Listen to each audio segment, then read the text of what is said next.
Jackson, Mississippi. 1961. Listen to the sound. It isn't the sound of a gun battle. It is the sound of wood striking wood, the dry, authoritative, final sound of a judge's gavel. Bang. Bang. We are inside a federal courthouse in the deep south of the United States. The air is still. The ventilation system barely works, and the smell is a mixture of stale sweat, cheap cigar, tobacco, and polished wood. But, above all, it smells of certainty. The absolute, unshakable certainty that the racial hierarchy of this place is divine and eternal. On the judge's bench sits a white man, old, his face marked by the sun and a lifetime of prejudices. At the prosecution and defense tables, white men. In the jury box, white men. In the gallery, segregated white faces in the front, black faces in the back. The door opens. The sound of the hinges cuts the silence, and someone enters who shouldn't be there. Someone who is a visual affront to everything that building represents. It isn't a man. It isn't a white lawyer from the north. It is a woman tall, impeccable in her two-piece suit. Her skin is dark, ebony. Her hair is perfectly arranged. She walks down the center aisle. The sound of her high heels on the wooden floor is a new rhythm in that place. Click, click, click. Opposing counsel laughed. They whisper, "Who is this? Did the cleaning lady get lost?" The judge doesn't even look up from his papers. To them, she's not a threat. She's a joke, a curiosity. A black woman trying to practice law in Mississippi. It's like watching a dog try to play chess. They think they will crush her before lunch. They don't know who just walked into the room. Her name is Constancebaker Motley. And she didn't come to make an emotional speech. She didn't come to ask for mercy. She came to dismantle their world, brick by brick, using the only weapon they thought was their exclusive property, the law. They said a black woman couldn't bend the law. They said the Supreme Court was a men's club. They said she belonged in the kitchen. Constancebaker. Motley didn't respond with screams. She responded with lawsuits. She wrote the original complaint for Brown v. Board of Education. She got Martin Luther King out of jail. She put James Meredith in the university. She won 9 of the 10 cases she argued before the Supreme Court. This is the story of the invisible architect of civil rights. The woman who walked into the Lioness Den, armed only with a leather briefcase and a brain sharp as a diamond. And when she walked out, the lions were tamed. But to understand how a woman manages to tame lions in a southern courtroom, we need to go back. We need to see how the steel was forged. Because no one is born bulletproof. Armor is built. Let's leave the suffocating heat of Mississippi and go to the cold of Connecticut. New Haven. The 1930s. Constance was not born in the South. She didn't grow up watching lynchings in the town square or picking cotton under the whip. She was born into a family of Caribbean immigrants from the small island of Nevis. Her father was a cook at a Yale fraternity. Her mother was a community activist. They were proud people, hard-working. People who believed in education like a religion and in dignity as a birthright. She grew up in a world where racism was subtler than in the South, but equally poisonous. It wasn't a barking dog. It was a silently closed door. It wasn't a scream. It was a whisper. But there was a day, the day of the spark. The day the girl realized the world was wrong. Constance, a teenager, went with friends to a local skating rink, and later to a public beach. They had money in their pockets. They were well dressed, in their Sunday best, but they were barred at the entrance. The doorman didn't even look at the tickets. He looked at their skin. "Not for your people," he said. "Members only." It was a lie. It wasn't a private club. It was racism disguised as an administrative rule. That didn't make her cry. It made her think. She didn't just see hate. She saw a technical failure in the system. If the law said she was a citizen and practice said she was inferior, then the law was being violated. She didn't want to break the doorman's face. She wanted to break the rule the doorman followed. She realized, right there, at 15 years old, that anger without strategy is just noise. But anger with a law degree, that is a revolution. She decided to be a lawyer in a time when women were secretaries, teachers, or housewives, and black men were laborers or servants. Constance looked at the law and said, "That is it. That is the sword. I will learn the language of my oppressors better than they know it." The path was brutal. She had no money, but she had a white benefactor, Clarence Blakesley, who heard her speak at a community center and was so impressed by the intellect of that young woman that he paid for her education. She went to New York University, then to Columbia Law School. Imagine Columbia in the 40s. Cold stone corridors, classrooms full of pipe smoke and rich white men, sons of judges and senators, and in their midst Constance, often the only woman, almost always the only black person. They ignored her. Professors rarely called on her, but she listened. She absorbed. She memorized every precedent, every comma, every flaw in American legal logic. She wasn't there to make friends. She was there to gather ammunition. And she had a mentor, the giant Thurgood Marshall, the head of the NAACP, Legal Defense Fund, the most brilliant legal mind of his generation in future Supreme Court justice, saw that young student. He didn't see a girl. He didn't see someone to fetch coffee. He saw a soldier. He saw an analytical mind that could dissect an argument in seconds. He hired her, and Constance entered the war room, the NAACP war room.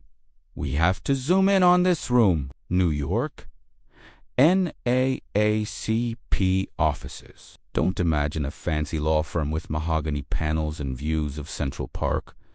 Imagine a trench, papers stacked to the ceiling, thick cigarette smoke, the sound of typewriters rattling day and night like machine guns on a front line, the smell of reheated coffee and stress. There, brilliant men shouted strategies to overthrow segregation. Robert Carter, Jack Greenberg, Thurgood Marshall, and in the middle of them, Constance, calm, meticulous, relentless. While the men made the great speeches and gave interviews, Constance wrote the drafts. She wrote the complaints. She did the boring, arduous, invisible research that won the cases. In 1950, they were preparing the final attack against school segregation, the case that would change the world. Brown v. Board of Education. History remembers Thurgood Marshall arguing the case before the Supreme Court. He was the voice. But who wrote the original complaint? Who wrote the initial draft that argued for the first time that segregation caused irreversible psychological damage to black children? Constancebaker Motley. She was the invisible architect. She drew the blueprints for the legal atomic bomb that blew up Jim Crow. But writing papers in New York was safe. It was theory, the real test. The trial by fire was going down south. Leaving the ivory tower and stepping into the red mud of Mississippi Alabama, Georgia, and that is where the legend was born. That is where Constancebaker Motley stopped being just a brilliant lawyer and became a moving target. Let's talk about the logistics of terror. When Constance traveled south to defend her clients, she didn't travel like a normal lawyer. She was a black woman in an expensive suit, driving rental cars down rural roads where the only law was that of the local sheriff and the Klan. She couldn't stop at hotels. Hotels were whites only. She couldn't eat in restaurants. She couldn't use the bathrooms at gas stations. Imagine the physical stress having to hold the urge to go to the bathroom for 6-7 hours while mentally preparing for a federal trial, having to eat sandwiches in the back seat of the car. And there was real danger, physical violence. There were nights when she called home to her husband and young son in New York and heard only heavy breathing on the other end of the line or explicit death threats. "We're going to get you, Motley. You're not leaving Mississippi alive. We know where your son goes to school." On one occasion, in Mississippi, she stayed at the home of Medgar Evers, the local civil rights leader. It was the only safe place. They had dinner, discussed strategy, laughed to relieve the tension. Days after she left, Medgar Evers was assassinated with a shot in the back at the door of that very house. His blood stained the driveway where Constance had stood hours before. The bullet could have been for her. She knew it. Everyone knew it. But the next morning, she put on her suit, fixed her hair, applied her lipstick, and walked into the courtroom with her head held high. Her courage wasn't the absence of fear. It was the absolute, icy, disciplined control over fear. Let's go back to 1961. The James Meredith case. This was the hardest round of her career. James Merritt, an Air Force veteran, wanted to enter the University of Mississippi Ole Miss, the sacred temple of Southern white supremacy. The state governor, Ross Barnett, said on television, "Never. We would rather close the university than let a Negro in," the dean said. "Over my dead body." The KKK said, "We will kill whoever tries." Thurgood Marshall was busy with other cases. Other lawyers were understandably afraid. Constance raised her hand. "I'll go. I'll handle this." She arrives at the federal courthouse in Jackson. The room is full. The air conditioning is broken. The heat is oppressive. The hate is palpable. An acidic smell in the air. The judge, Sidney Mice, is a staunch sick. He doesn't even look at her. During the hearings, he turns his chair, literally turning his back on her while she speaks. It is a calculated, childish, and brutal act of disrespect designed to destabilize her, to make her lose her cool, so he could charge her with contempt. But Constancebaker Motley does not lose her cool. Never. She had what colleagues called a poker face. Her face was a mask of impenetrable serenity. The judge turns his back. "Fine." She speaks to his back. She speaks to the stenographer. She speaks to history. The defense lawyers, a team of 12 white men, shout, interrupt, call her names, try to intimidate her physically and verbally. She waits for them to finish, adjusts the papers on the bench, and with a monotonous, almost bored voice, cites the jurisprudence. "E or honor," or the precedent of Suite V. Painter is clear and leaves no room for interpretation. Double quotes, she doesn't play their game. She plays chess. Her strategy was brilliant. Let the racists talk. Let them lie, and then catch them in their own lies. There is a key moment in the trial. The university registrar takes the witness stand. He swears to tell the truth. He says, with a cynical smile, that James Meredith was not rejected because he was black. "Oh, no, not at all," says the dean. "We don't see color here. He was rejected because he is emotionally unstable. He is a troublemaker." Constance stands up. She walks over to the dean. She is taller than him in her heels. With her calm surgical voice, she begins to dissect the lie. "Mr. Registrar, you say he is unstable, but here are his military records." She places a paper on the table. "He was decorated for good conduct. Here are his grades from another university." Another paper. "Excellent grades. Here are letters of recommendation from 5 military chaplains." Another paper. Question after question. Document after document. She corners the man. She doesn't scream. She doesn't perform. She performs an autopsy of his hypocrisy in real time. By the end of the testimony, the dean is sweating profusely. He stammers. He contradicts himself. He admits, inadvertently, that they never accepted a Negro. The room goes silent. She didn't need to raise her voice to destroy him. She used the truth as a scalpel and bled the defense to death. She fought this case for months. Did she win in the district court? No.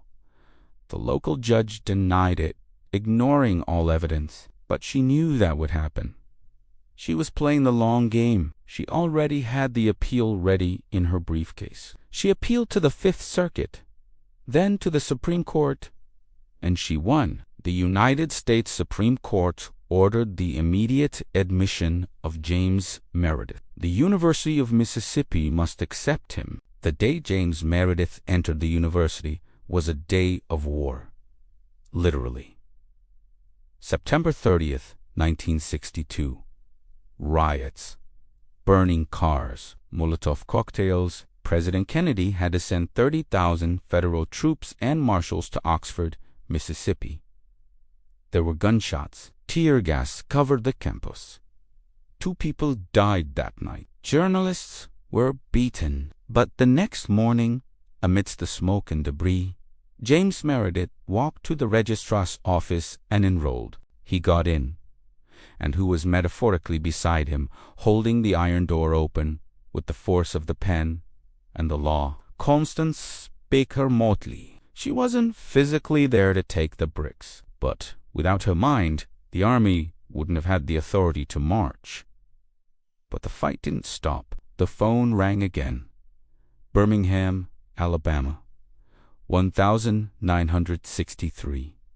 The year of fire. Martin Luther King Jr. was in jail. He had led peaceful protests. The police of Will Connor, the racist commissioner, had responded with savagery. They released attack dogs on protesters. They turned high-pressure fire hoses on children, dragging them across the asphalt. King was arrested and placed in solitary confinement. The movement was in critical danger. If King stayed in jail too long, the momentum would die. Bail money had run out. Morale was low. They needed him out to lead, but no local lawyer could get him out. The Birmingham judges were part of the racist machine. They refused to sign the papers. Constance flew to Birmingham. She entered the jail, saw King. He was exhausted, dirty, demoralized. He had just written the famous letter from Birmingham jail on the margins of a newspaper, but he was still behind bars. She went to the courthouse. Once again, a room full of hostile white men. The judge tried to block bail, tried to use obscure technicalities about parade permits. Constance knew the law better than they did. She knew the law better than the judge himself. She argued that the arrest violated due process rights under the 14th Amendment. She cited federal precedents that local judges purposely ignored. She maneuvered. She threatened immediate federal intervention from the Department of Justice. She cornered the judge legally. If he didn't release King, he would be committing a judicial error that would cost him his career. She succeeded. King walked out. He walked out of that cell to march on Washington and say, "I have a dream."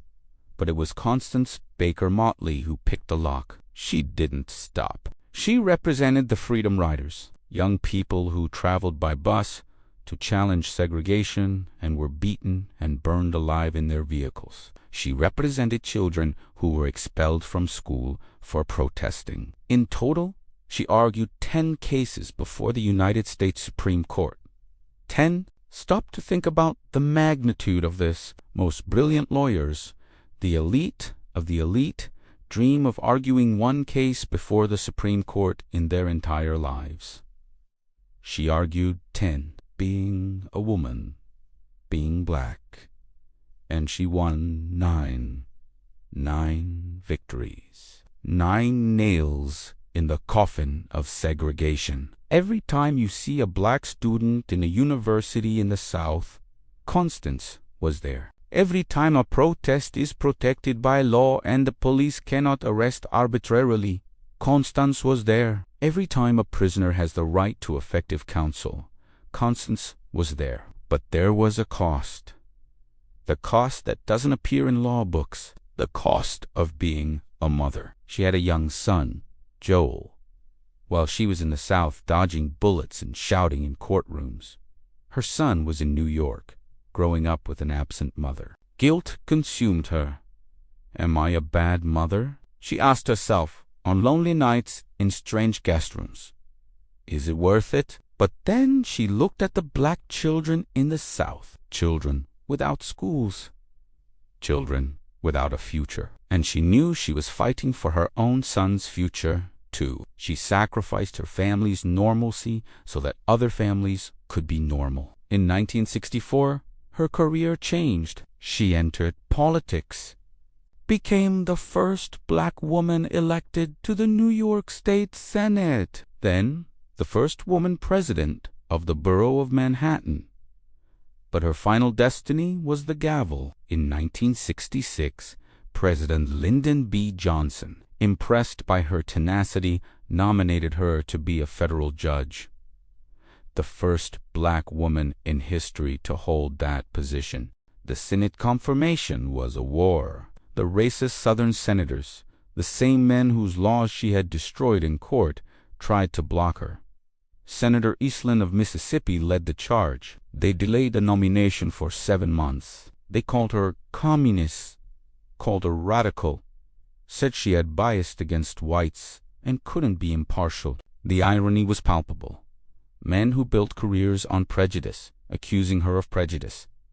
They were afraid of her, afraid to see that motley woman with the power of a federal judge, afraid of having to stand when she entered the room. But they couldn't stop her. Her competence was too great. The support was too strong. She was confirmed. Imagine the moment. 1966. Constancebaker Motley, the granddaughter of slaves by racial heritage. The girl who is barred from the public beach steps up to the bench.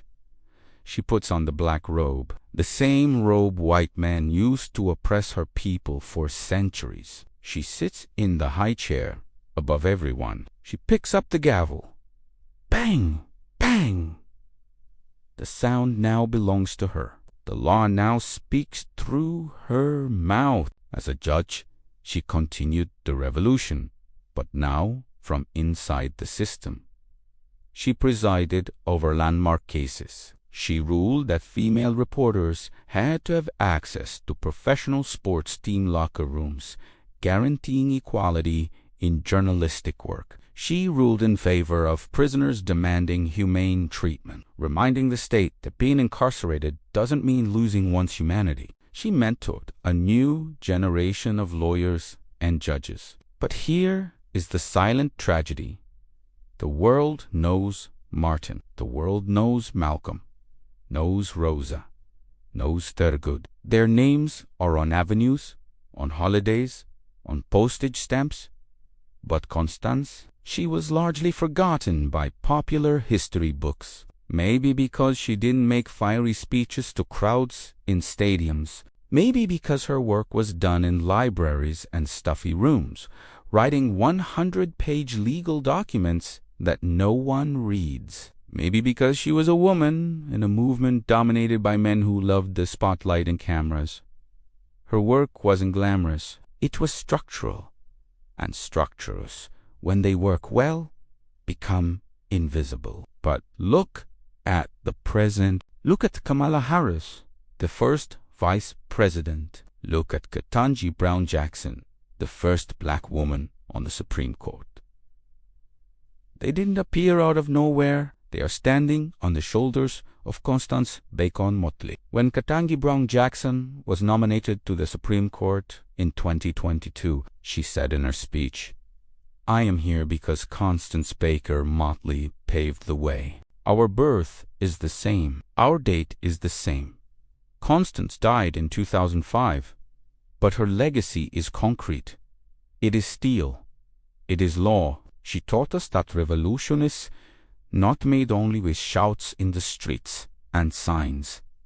It is made with intellect. It is made with obsessive preparation. It is made by knowing the enemy's rules better than he does. She taught us that a black woman, armed with the Constitution and a sharp mind, is the most dangerous force racism has ever faced.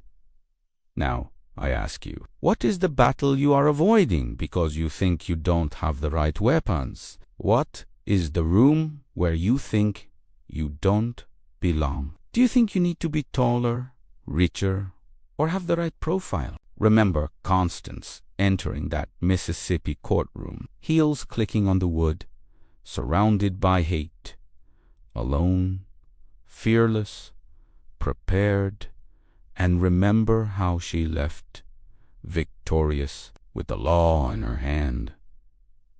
Don't accept being told your place. Your place is where your competence puts you. If the door is locked, don't knock asking please.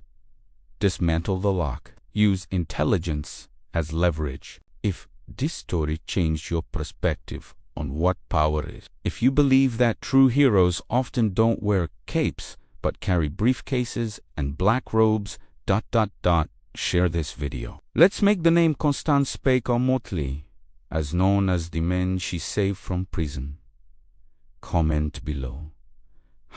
#grateful, because we all, in some way, owe a bit of our freedom to this woman's mind. Thank you for watching. History is made by those who write the rules, not just those who follow them. Be the architect of your own justice.